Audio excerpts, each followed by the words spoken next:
수많은 야생의 생명들이 사람의 곁을 떠나갔다. 그러나 우린 희망을 보았다. 모래 위의 사냥꾼 표범 장지뱀, 대솔새 둥지를 침범한 벙어리 뻐꾸기의 당란,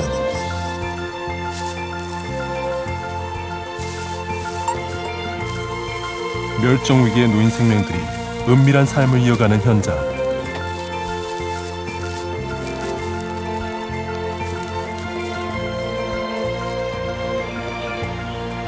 지금 대한민국 국립공원에선 생명의 씨앗들이 싹을 틔우고 있다.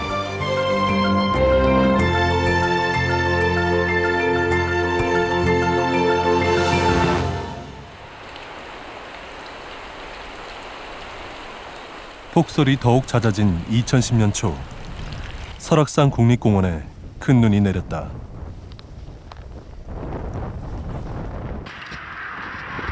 여기서 직선으로 보이면 까만 거 하나 있죠? 보이죠? 나무 사이에. 아 있어요. 네 보이죠? 있어요. 요 라인. 귀만 나오고. 여기 있네, 여기. 사냥이다. 폭설에 사냥이 갇혔다. 웬만해선 모습을 드러내지 않는 험준한 암벽 위에 은둔 자. 폭설이 사냥을 산 아래까지 밀어냈다. 야생동물에게 겨울은 시련의 계절이다.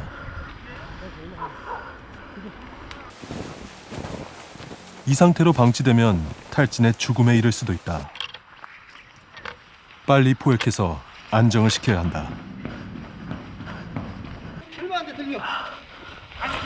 내려오세요, 내려와. 사람도 사냥도 모두가 지쳤다. 다리 잡아. 잡아. 이렇게 목 잡아, 이렇게.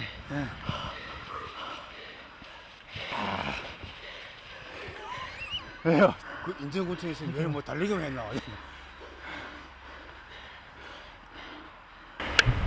예상은 없죠. 수의사가 건강 상태부터 확인한다. 마르지 않았는데. 오랫동안 굶고 탈진했지만 다행히도 큰 이상은 없다. 거의 생명이 거의.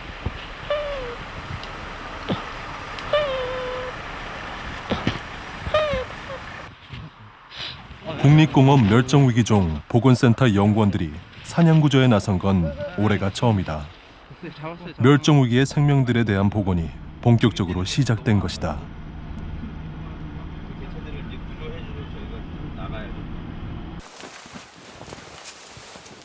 구조된 사냥은 잠시 계류장에 머물며 영양 보충과 체력 보강을 하게 될 것이다.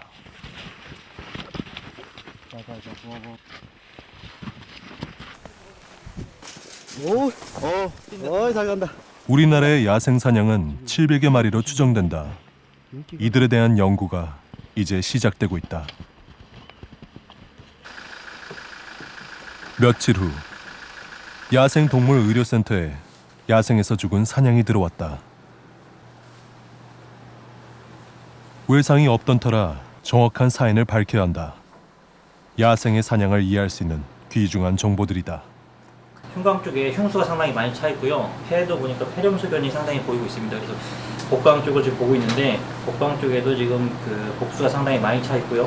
그래서 지금 상태가 매우 그 열악한 건강 상태였던 것 같습니다. 죽기 전에. 그래서 직접적인 그 사인은 지금 폐렴으로 진단이 되고 있는데.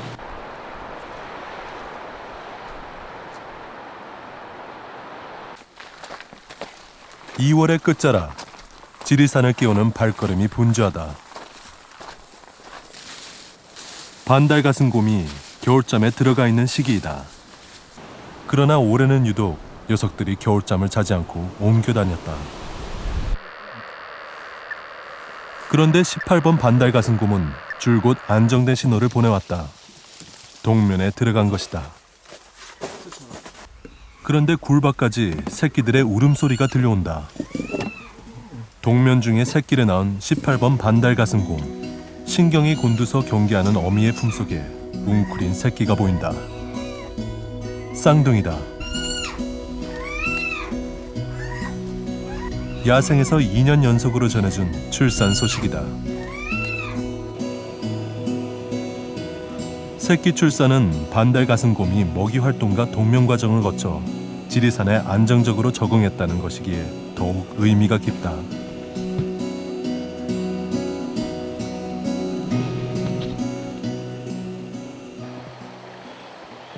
출산의 기쁨을 알려준 18번 개체는 러시아 연해주에서 태어났다.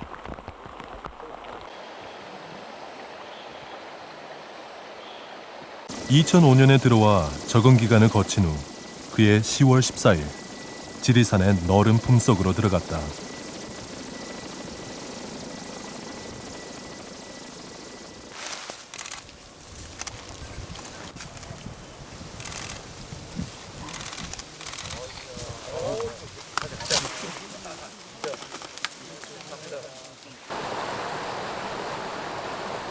멸종 위기로 사라져버린 반달가슴곰의 복원 사업도 올해로 10년이 됐다.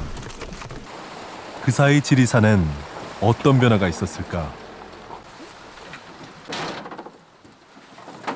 해마다 반달가슴곰과 사람의 보이지 않는 추격전으로 긴장감이 흐른다.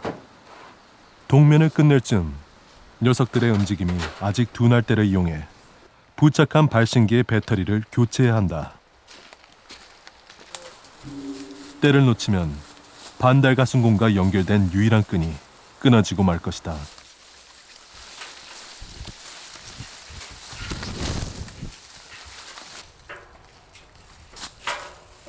하지만 다급한 건 사람의 마음뿐.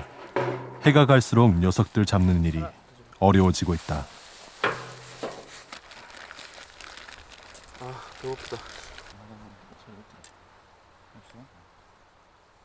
네, 밀랍을 기본 그 안에 넣고 그 위에 꿀을 뿌려요. 그러니까 곰이 달달한 냄새를 좋아하니까 이제 유인을 하는 거죠. 그리고 꼬동어 같은 경우에는 냄새가 강하니까 자극성 냄새가 강하니까 이제 그걸 주위에 뿌려서 유인을 하는 거예요.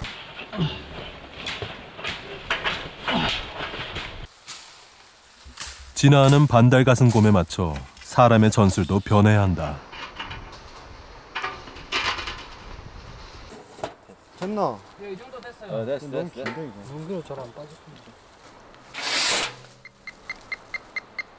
이런 식으로 이제 문이 닫히게 되면 스위치가 작동하면서 발신음이 체크가 되거든요.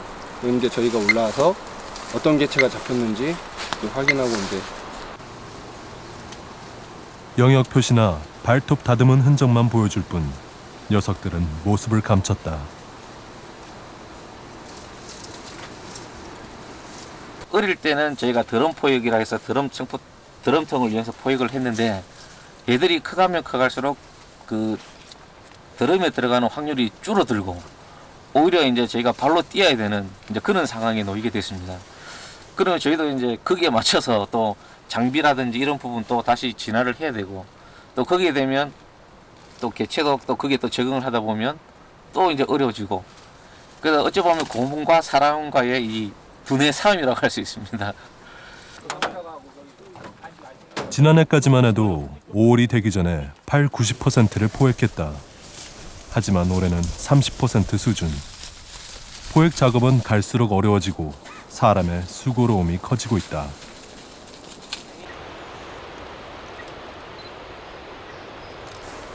방금 지나간 곰 발자국이에요. 추적 대상은 8번 반달가슴곰이다. 두세 달 전부터 공들였지만 매번 포위망을 뚫었다. 보니까 우리 앞쪽으로 해갖고 지금 지나간 발자국이 보이거든. 근데 지금 아까 그 제일 우측 계곡부로 지금 넘어와가지고 그 상부 쪽으로 이동 중. 위치가 파악됐다. 한 팀은 산 위에서 또 한 팀은 계곡 쪽에서 좁혀가며 접근하기로 했다. 여기 2조입니다. 그 아까 1조 도영형이 얘기한 그 계곡부로 내려가려고 좀 내려왔는데요. 허탕이다. 잠깐 사이에 또 사라졌다. 일단 신호 따라서 계곡부까지 한번 내려가 보게요. 녀석이 계속 도망가고 있다. 김새를 챈 모양이다. 약삭 빠르게 빠져나가는 녀석과 사람의 끈질긴 추격. 야생 적응의 결과이니 녀석을 탓할 수도 없는 일이다. 수의사가 마취총을 준비한다. 가까이에 있다는 얘기다.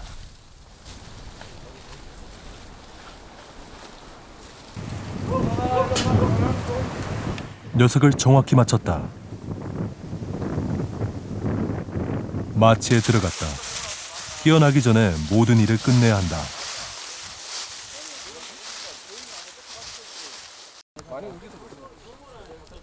그런데 마취에 걸린 곳이 하필이면 낭떠러지다. 자칫 잘못하다가는 아래로 떨어질 수 있는 아슬아슬한 상황. 100kg에 육박하는 반달 같은 공을 간신히 들어올렸다.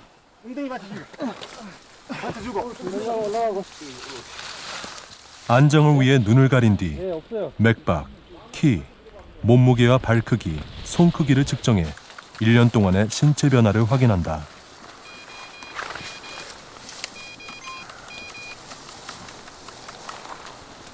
그 카메라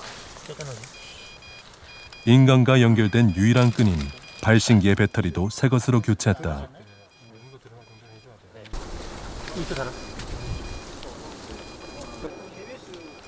팔 8번 반달 가슴곰이 더욱 특별한 것은 지난해 지리산의 반달 가슴곰 가운데 최초로 야생에서 새끼를 낳았기 때문이다.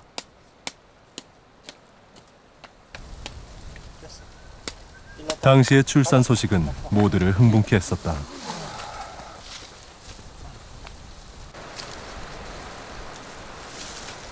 그런데 예년에 비해 유독 동면에 들어가지 못하고 이리저리 배회한 이유는 뭘까? 예전에도 뭐 한두 개체가 있었지만 올해 같은 경우는 유난히 한두 개체 빼고는 다 이런 탱이를 만들어서 지금 가수면을 하고 있는 그런 형태를 보이고 있습니다. 그래서 아마 그런 원인은 지리산에 작년보다 올해가 먹이가 좀 풍부해서 얘들이 그런 행동을 보이지 않나 그렇게 지금 추측을 하고 있습니다. 전날 녀석이 묵었던 장소다. 바위가 뒤를 막아주고 햇볕이 잘 드는 곳에 탱이를 만들어 가수면을 취하다가 이동하고 또 이동했던 것이다.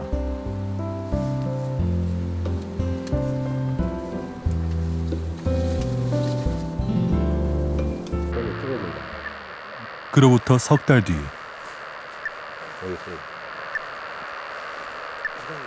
이상하다.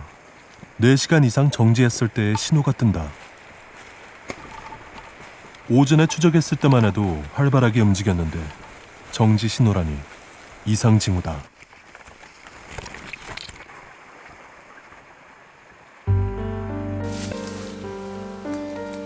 나뭇가지에 매달려 있는 반달 가슴곰.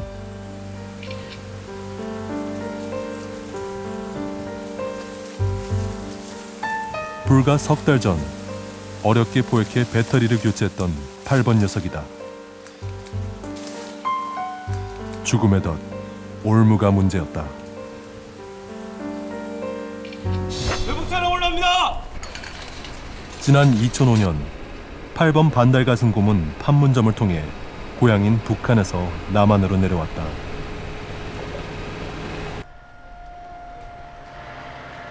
자연 적응 훈련장에서 잠시 머물고는 그의 지리산의 품으로 들어갔다. 하지만 2007년 올무에 걸려 죽을 고비를 겨우 넘겼다. 그러나 2008년 또다시 걸리고 말았다.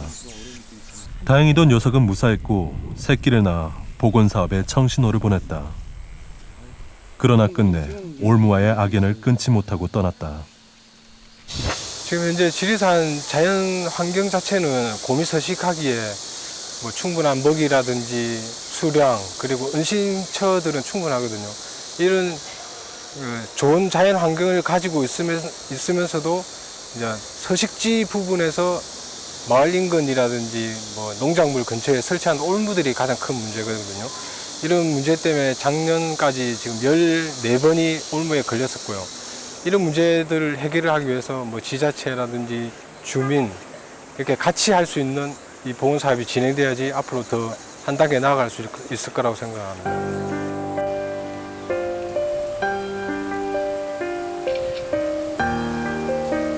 반달가슴곰의 복원은 그들만이 아니라 우리 모두를 살리는 길이다.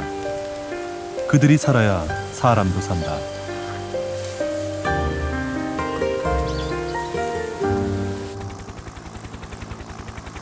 일제강점기와 한국전쟁을 거치면서 폐허가 됐던 상가들은 불과 60년 만에 생명의 싹을 틔우는 텃밭으로 변모했다. 그 중심에 국립공원이 있다. 1967년 지리산이 처음으로 국립공원으로 지정된 후 우리나라엔 모두 20개의 국립공원이 생겼다.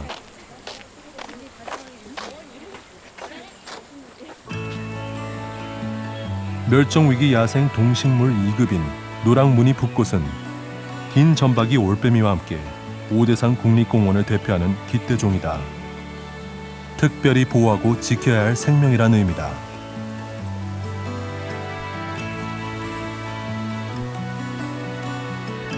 국립공원에는 멸종위기에 있는 동물의 54%, 식물의 68%가 서식한다. 생태계의 보고이자 이들이 기댈 수 있는 마지막 보루다.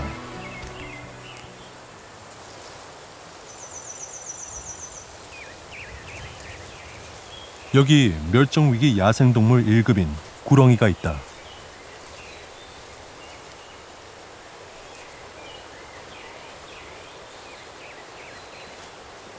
나무 꼭대기까지 올라가 가지 사이를 유유히 오가는 솜씨가 꽤나 능숙해 보인다. 빨랫줄을 매단 것 마냥 2m나 되는 몸을 나뭇가지에 사뿐히 걸쳐 놓았다.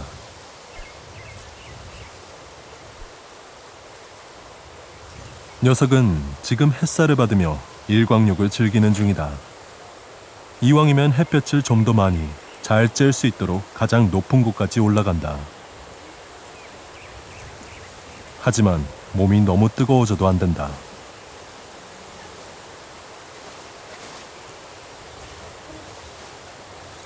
변온동물인 구렁이가 햇볕을 쬐는 건 적절한 체온을 유지하기 위해서다.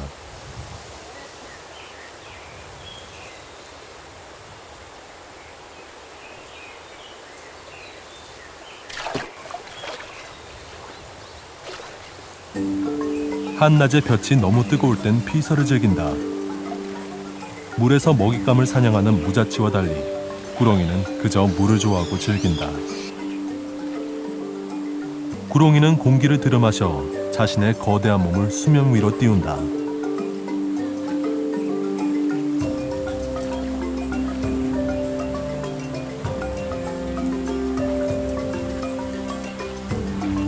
그러나 살아가는 모습을 다 알아내기도 전에 구렁이들이 사라져가고 있다.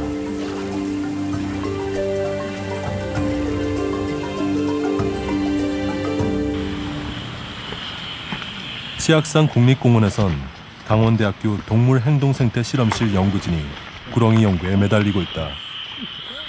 환경부 차세대 환경기술 사업의 일환으로 멸종위기에 처한 구렁이의 증식 복원 사업이 한창이다.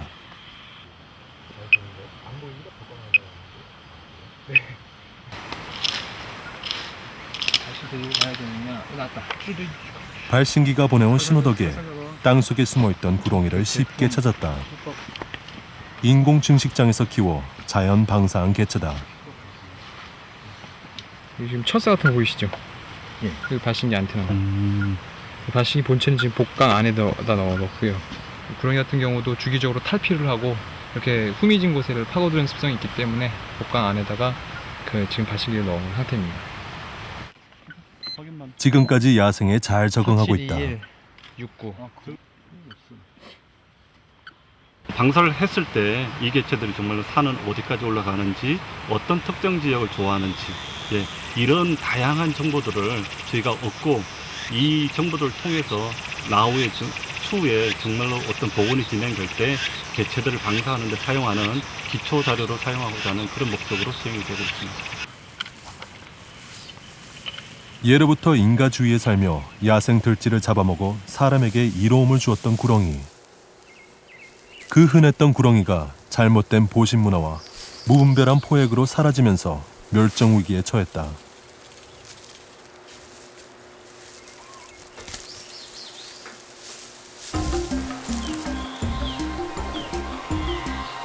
구렁이가 두꺼비와 맞닥뜨렸다. 잠시 침묵이 흐른다. 두꺼비가 먼저 몸을 부풀린다. 구렁이는 삼킬 수 없는 상대를 공격하지 않는다.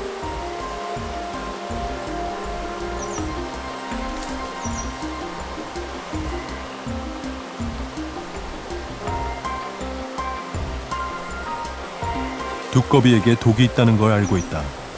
피해가야 할 때도 있는 법이다.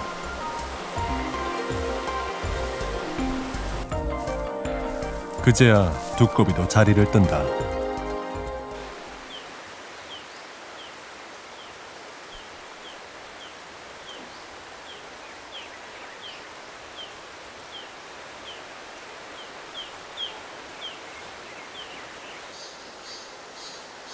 구렁이는 냄새에 아주 민감하다. 혀를 날름대는 것도 공기 중에 떠다니는 냄새 분자를 통해 상대를 파악하고 길과 방향을 찾기 위해서다.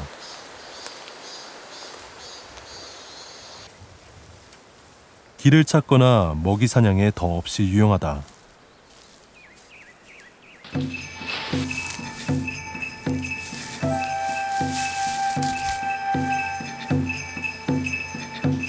육상에서 기어다니는 동물 중에 최상위 포식자 역할을 하는 구렁이.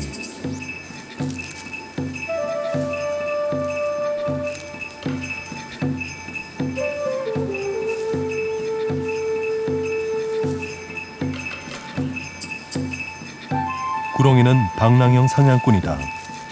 반경 2km 정도 되는 행동권을 부지런히 돌아다니며 먹이를 찾는다.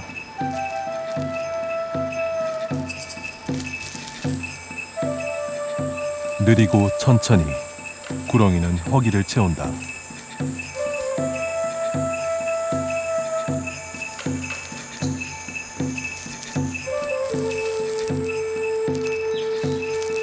구렁이가 사라지고 야생들쥐가 늘었다. 복잡하고 미세한 생태계는 어느 한 곳의 균형이 깨지는 순간 흐트러지고 만다.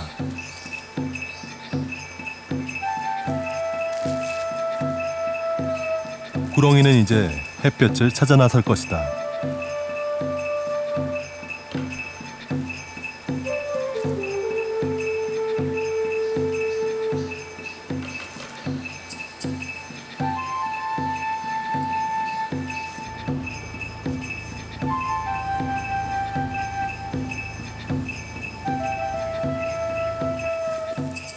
체온을 높여서 삼킨 먹이를 소화한다.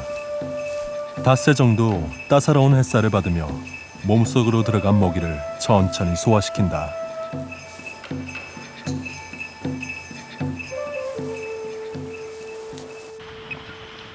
연구가 진행되면서 베일에 쌓여있던 구렁이의 생태가 하나씩 밝혀지고 있다. 혀가 전달하는 미세한 냄새는 짝을 찾는 데도 유용하다.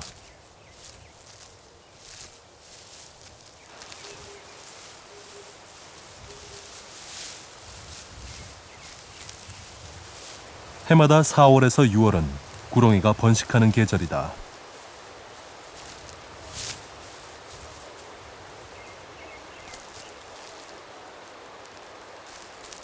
암컷을 발견한 수컷. 암컷을 유인해보려고 하지만 반응을 보이긴커녕 요리조리 빠져나가느라 바쁘다.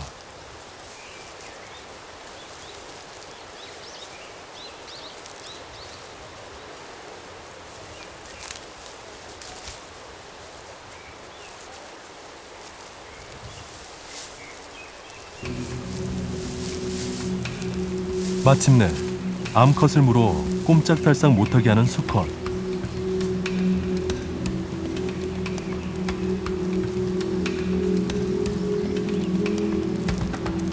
구렁이의 생식기는 꼬리 쪽에 가까이 있다. 종족 보존의 본능이 실현되는 현장이다.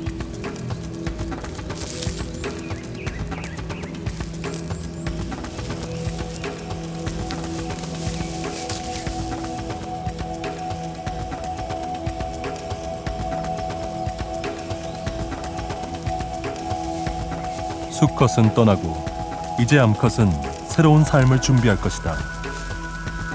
지구의 파충류 중 모성애를 가진 뱀류는 약 0.3%. 그 중에 하나가 구렁이다.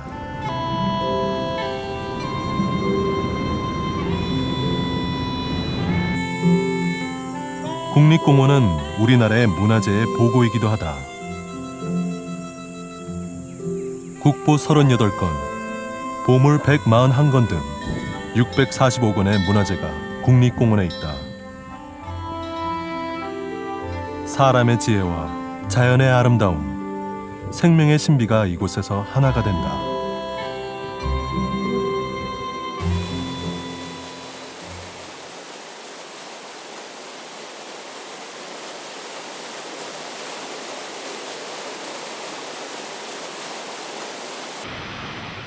무심한 듯 보이는 자연이지만 조금만 더 들여다보면 놀라운 일로 가득하다.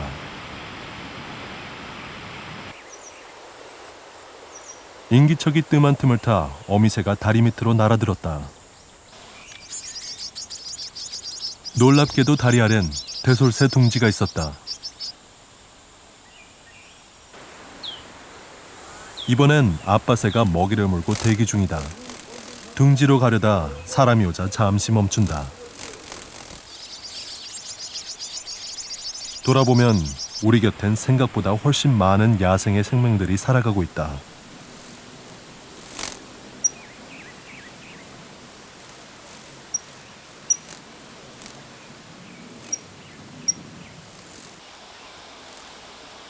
둥지 속에선 새끼 6마리가 살아가고 있다.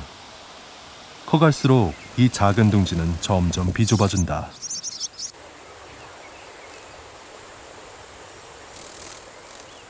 나무 구루터기 아래 또 하나의 둥지가 있다. 그리고 이곳의 풍경은 더욱 놀랍다. 어미 대솔새가 먹이는 새끼는 자신의 새끼가 아닌 벙어리 뻐꾸기 새끼다. 제작진은 벙어리 뻐꾸기의 탕난 모습을 포착했다.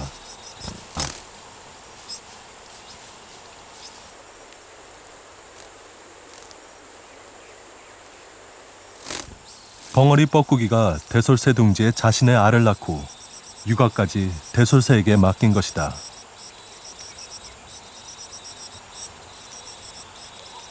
붉은 입을 더 크게 벌린 채 몸을 떨며 가짜 어미를 자극하는 새끼 벙어리 뻐꾸기가 둥지를 독차지했다.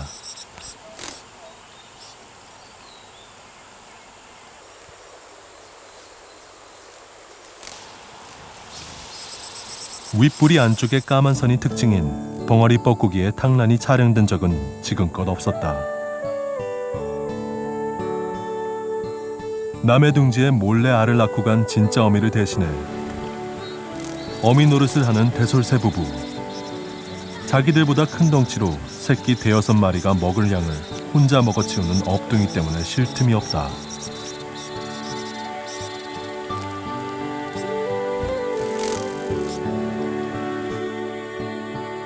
탕란하는 새는 남의 둥지에 자손을 위탁하고 탕란당하는 숙주새는 남의 새끼를 자신의 후손인 양 키워낸다.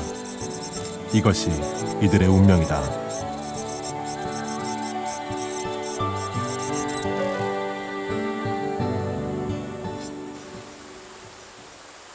산솔새 가족이 이소를 하고 있다. 사람들이 오가는 길에서 활보하는 새끼들이. 어미는 걱정스럽다. 하지만 이곳은 국립공원. 생명체들이 평화롭게 공존하는 땅이다. 태어난 지 2주 만에 둥지를 떠난 새끼들은 아직 배워야 할 것이 많다. 짧은 며칠이지만 어미와 함께 비행 연습도 하고 먹이 사냥 기술도 익혀야 한다.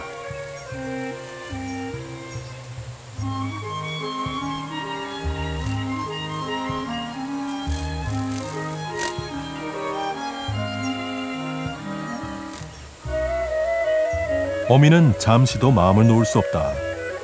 모두가 무사히 숲의 주인이 될 수 있도록 간섭하고 다독이며 가르친다.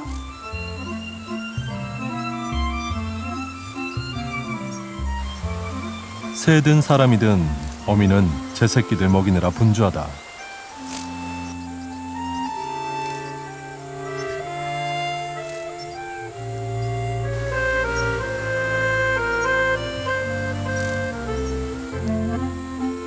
세상사를 배우느라 피곤한 아기 새들.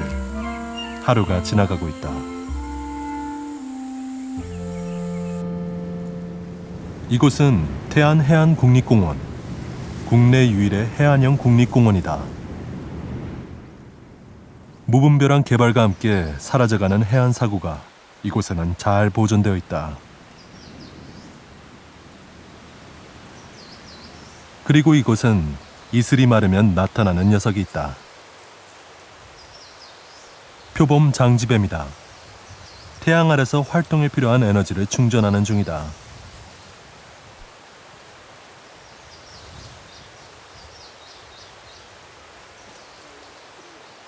온몸에 표범처럼 얼룩무늬 반점이 있어 표범 장지뱀이라 불린다.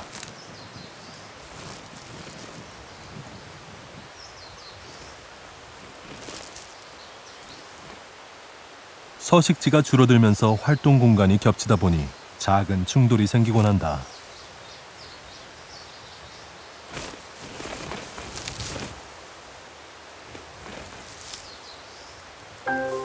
먹이가 포착됐다.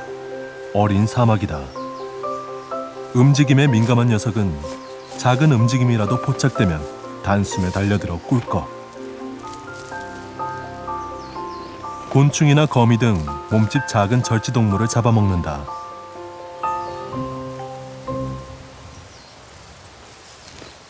모래에서 태어나 모래에 몸을 부비며 살아가는 표범장지뱀. 모래는 녀석들 서식지의 제1조건이다. 앞발로 파고 뒷발로 밀어내며 들어가 모래 속에서 자고 또 쉰다. 파고들기에 적당한 모래. 이곳이 멸종위기에 처한 표범장지뱀의 최대 서식지가 된 이유다.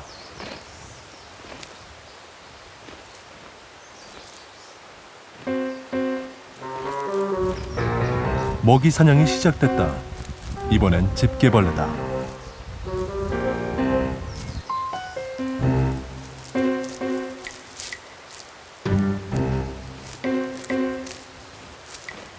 한 입에 꿀꺽해야 하는데 이번엔 뭔가 좀 이상하다.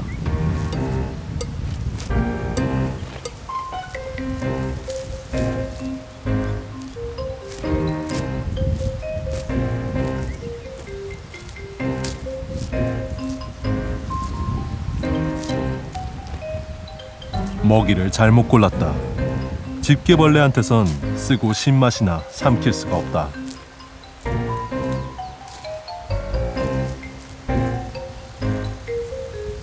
먹을 수 없는 모기는 포기다.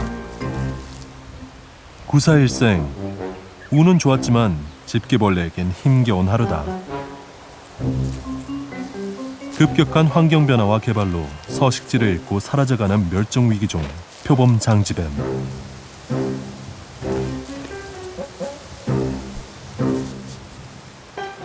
해안 사고의 주인공이 위태롭게 삶을 이어가고 있다.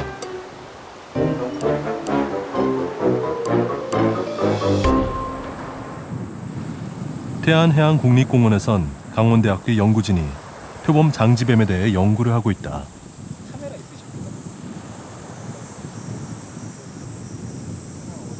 산란 시기인 7, 8월에는 임신한 것으로 추정되는 암컷을 대상으로 산란 위치, 깊이, 알의 개수 등 산란 습성을 연구했다.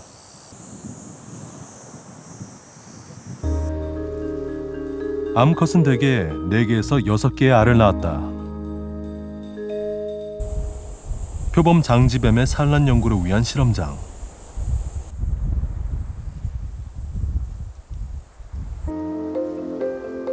시간이 지날수록 부풀러 올라 커진 알이 부화하는 기간은 온도의 영향을 가장 많이 받는다. 섭씨 30도씨에선 약 35일 만에 유생이 나온다. 자연 상태 모래라면 42일 만에 새끼를 볼 수 있다. 모래 속에서 태어나 모래를 뚫고 세상과 만나는 표범 장지뱀의 새끼들.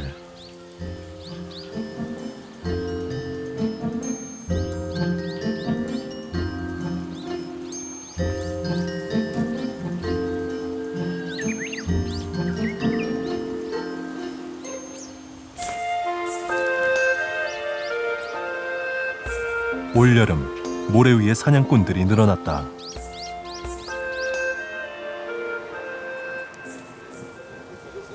개체군 구조, 연령, DNA 샘플 채취 등 표범 장지뱀에 대한 연구는 다방면으로 진행 중이다. 연구진이 추적 연구할 대상에게 발신기를 달았다. 발신 장치의 총 무게는 0.35g. 표범 장지뱀의 무게의 10%를 넘지 않는 범위이다.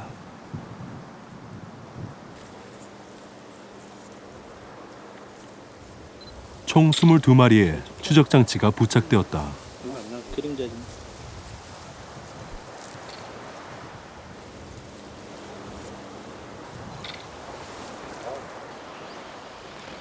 다시 만난 모래가 반가운지 녀석은 모래부터 파고든다.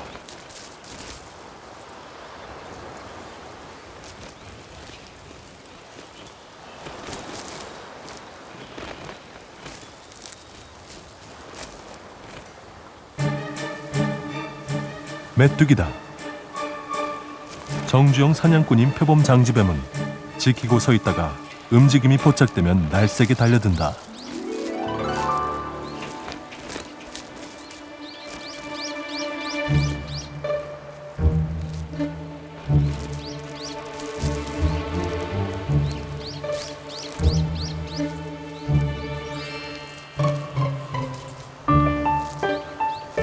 먹이 사냥에 성공하면 우선 입으로 곤충의 턱 부분을 깬다.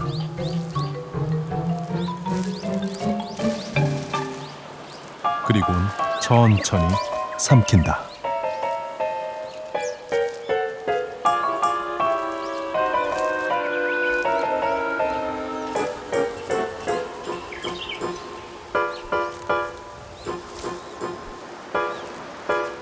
발신기를 달고 해안사구로 돌아간 표범 장지뱀. 그들은 우리에게 삶의 정보를 전해주고 있다. 표범장지뱀이 알을 어디에 놓는지, 겨울잠은 어디에서 자는지 그런 부분을 우리가 알지 못한다면 표범장지뱀을 보호하기 위해서 도대체 우리가 무엇을 해줄지 그런 것을 모른다는 거죠. 그래서 그런 요소를 알게 되면 만일에 표범장지뱀의 알 낳을 장소가 부족해서 얘들이 문제가 있다면 알 낳을 장소를 우리가 이렇게 보완을 해줄 수 있고, 그 다음에 또 겨울잠을 장소가 부족하다면 그런 것을 보완해 줄 수 있다는 거죠. 표범 장지뱀은 완전하게 독립생활을 하지는 않는 것으로 보인다. 그러나 좁은 범위 안에서 밀집하여 서식하는 것도 확인할 수 있었다. 이들의 정확한 생태를 지금도 추적하는 중이다. 그렇게 우리는 야생에 한 걸음 다가가고 있다. 이 어테뉴에이션 오늘 하게 되면 송화가루가 구름처럼 피어올라 온 산에 퍼지는 5월.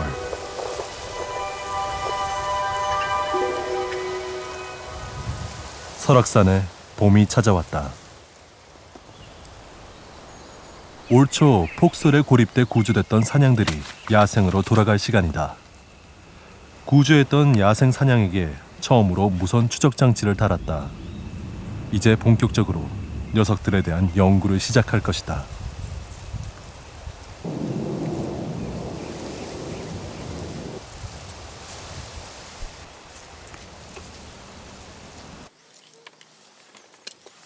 사냥에 대한 과학적인 데이터와 생태 정보가 절대적으로 부족한 상황에서 이들의 행동권, 생태, 서식지 내에서의 활동 등 의미 있는 정보를 제공할 열쇠가 될 것이다.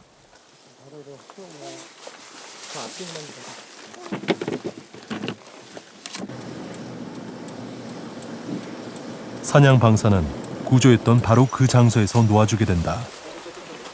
야생 사냥을 구조해서 돌본 것도 자연으로 돌려보내는 것도 올해가 처음이다. 이제 시작인 것이다. 이제 설악산에서 저희가 연구를 하고자 하는 거는 사냥뿐만이 아닌 그 멸종위기에 처한 그 동물들의 원종 확보입니다. 원종을 확보한다는 거는 사전 조사를 통해서 그 대상 종들이 있는지 없는지를 확인하기 위한 그런 단계라고 보시면 되는데요. 전부 다 여러분들이 이 뒤로 포지션을 찾으셔가지고 몇 해 전 오락산 국립공원에서 방사한 사냥 중 일부가 문경세제까지 이동한 것이 확인됐다. 백두대 간의 사냥 생태축 회복 가능성도 그만큼 커진 것이어서 의미가 크다.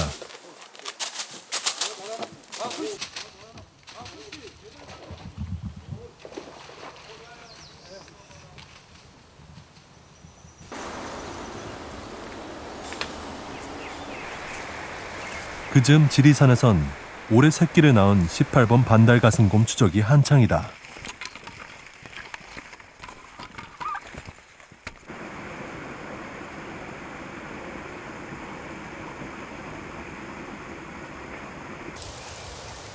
녀석들의 특별 영양식, 개미를 잡아먹은 흔적이다.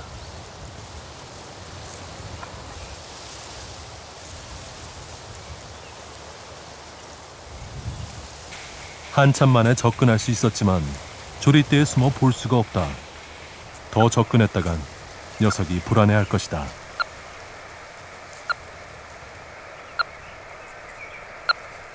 그리고 일주일 뒤 야생에서 새끼와 함께 있는 어미를 찾았다.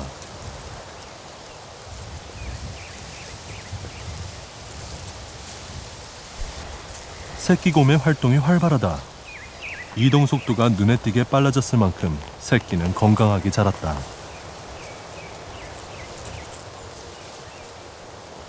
지금 제가 와가지고 육안으로 개체들을 확인을 했는데 지금 현재 보시다시피 남미에서 지금 활동을 하고 있잖아요. 그 외형적으로 이렇게 활동하고 있는 상태가 건강한 걸로 지금 보입니다. 2010년 9월 현재 지리산엔 그동안 방사했던 29마리 중 14마리가 야생에 적응해 살아가고 있다. 그들이 낳은 새끼 2마리도 건강하게 지낸다. 반달가슴곰 복원 사업은 더디지만 한 걸음씩 희망을 향해 나아가고 있다.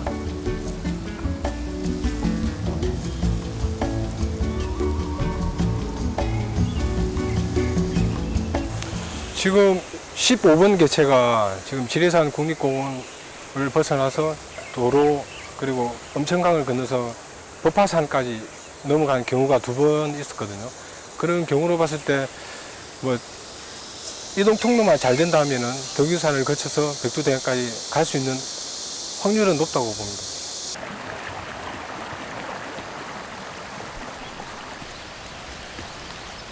여기 또 다른 생명의 복원을 꿈꾸는 현장이 있다.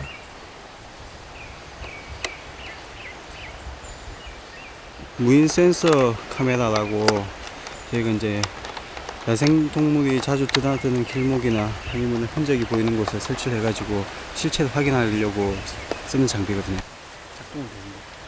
반달가슴곰과 사냥에 이어 멸종 위기종 증식 대상의 하나는 붉은 여우다.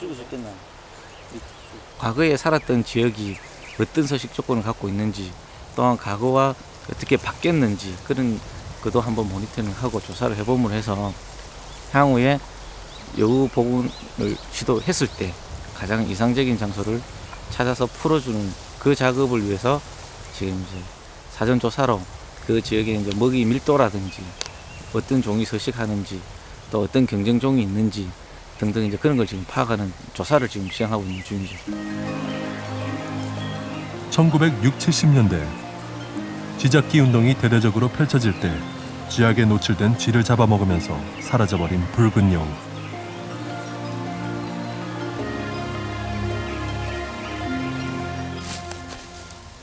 포식자가 사라진 야생에는 쥐가 너무나 많아졌다.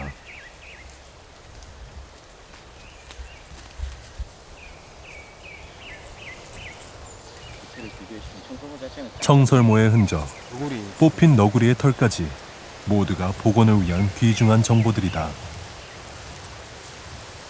그 주위에 혹시 먹힌 흔적이나 이런 것들이 좀 썩은 냄새가 나긴 나는데요. 붉은 여우의 먹이가 될 수 있는 작은 설치류를 조사하기 위해 트랩을 놓았다.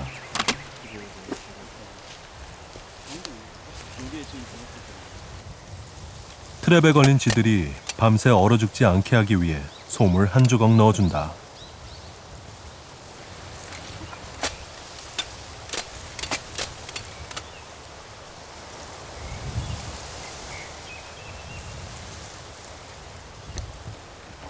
21세기는 생물 다양성이 국가의 부의 척도가 되는 시대이다.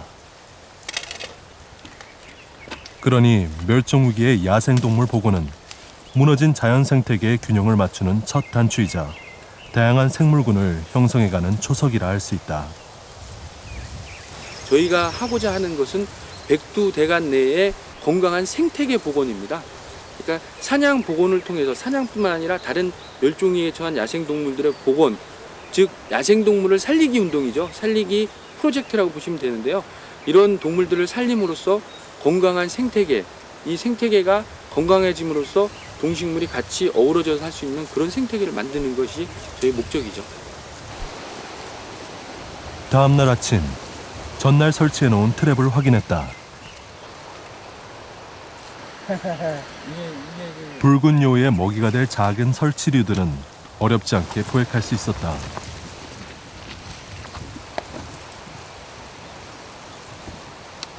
그러네.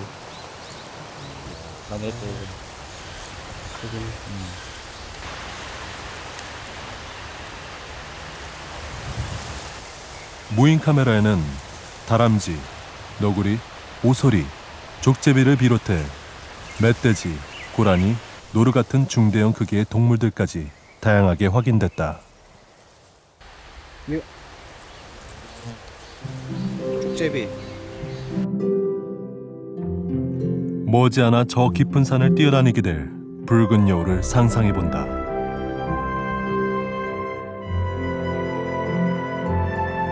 한 생명이 존재하기 위해 필요한 시간이 억겁이라면 사라지는 건 찰나다.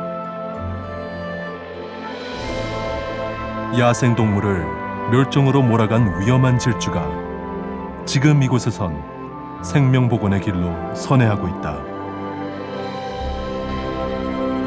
사람의 희생과 땀방울이 일궈낸 작은 기적, 국립공원의 생명의 씨앗이 움트고 있다.